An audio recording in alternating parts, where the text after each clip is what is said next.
ഇന്ത്യയിൽ കേരളത്തിൽ മാത്രമുള്ള ഒരേ ഒരു തോന്നിയവാസമാണ് നോക്കുകൂലി അഥവാ ഗുണ്ടാപ്പിരിവ്.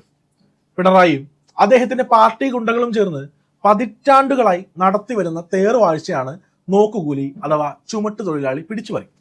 ഈ കിരാത അഴിഞ്ഞാട്ടം കാരണം കേരളത്തിലേക്ക് സംരംഭകരും നിക്ഷേപകരും വ്യവസായികളും വരാതാകുകയും തുടങ്ങിയവർ പൂട്ടിക്കെട്ടുകയും കുറെ പേർ തങ്ങളുടെ വ്യവസായവുമായി അന്യ സംസ്ഥാനങ്ങളിലേക്ക് നാടുവിടുകയും ചെയ്തു.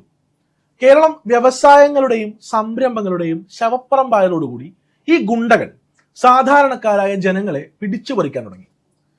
നോക്കുകൂലി എന്ന പിടിച്ചുപറിയെ നിയമം മൂലം നിരോധിച്ച സംസ്ഥാനമാണ് കേരളം എന്ന് പറയുമ്പോൾ എത്രമാത്രം ഭീകരമായിരുന്നു ഈ ഗുണ്ടകളുടെ അഴിഞ്ഞാട്ടം എന്ന് ചിന്തിച്ചാൽ മനസ്സിലാകും. നിരോധിച്ചിട്ടും ഇന്നും അത് ഒട്ടും കുറവില്ലാതെ തുടരുന്നുമുണ്ട്. ശ്രീമതി നിർമ്മല സീതാരാമൻ കേരളത്തിലെ നോക്കുകൂലിയെക്കുറിച്ച് രാജ്യസഭയിൽ പറഞ്ഞത് അക്ഷരം പ്രതി ശരിയാണ്. അവതരിപ്പിച്ച രീതിയും ഗംഭീരമായിട്ടുണ്ട്. അഭിനന്ദനങ്ങൾ. പക്ഷെ പോരാ, നടപടി വേണം. കേരളത്തിൽ നോക്കുകൂലിക്ക് ഇരയാകുന്ന സകല മനുഷ്യർക്കും കേന്ദ്രത്തിന് നേരിട്ട് പരാതി നൽകാനുള്ള ഒരു സംവിധാനം ഉണ്ടാക്കണം. ഭരിക്കുന്നത് ഈ ഗുണ്ടകളായതുകൊണ്ട് ഇവിടെ പരാതി കൊടുത്തിട്ട് കാര്യമില്ല. അതുകൊണ്ടാണ് ആ പരാതിയുടെ അടിസ്ഥാനത്തിൽ കേന്ദ്രം കേസെടുക്കുകയും ഈ ഗുണ്ടകളെ കേന്ദ്ര സംവിധാനം ഉപയോഗിച്ച് അറസ്റ്റ് ചെയ്യുകയും ചെയ്യണം. എന്താ പറ്റുമോ?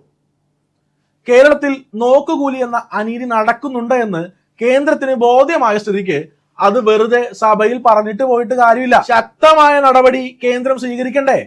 പരാതി തരാൻ കേരളത്തിലെ ജനങ്ങൾ തയ്യാറാണ്. ഒരു കാര്യം കൂടി, പുട്ടും കടലയുടെയും ഒപ്പം പിണറായിയുമായി നിങ്ങൾ എന്താണ് ചർച്ച ചെയ്തതെന്നുകൂടി സഭയിൽ പറഞ്ഞാൽ നന്നായിരുന്നു. കാരണം പുട്ടിന്റെയും കടലയുടെയും പിണറായി ദില്ലിക്ക് വന്നതിന്റെയും കാശ് ഞങ്ങളുടേതാണേ.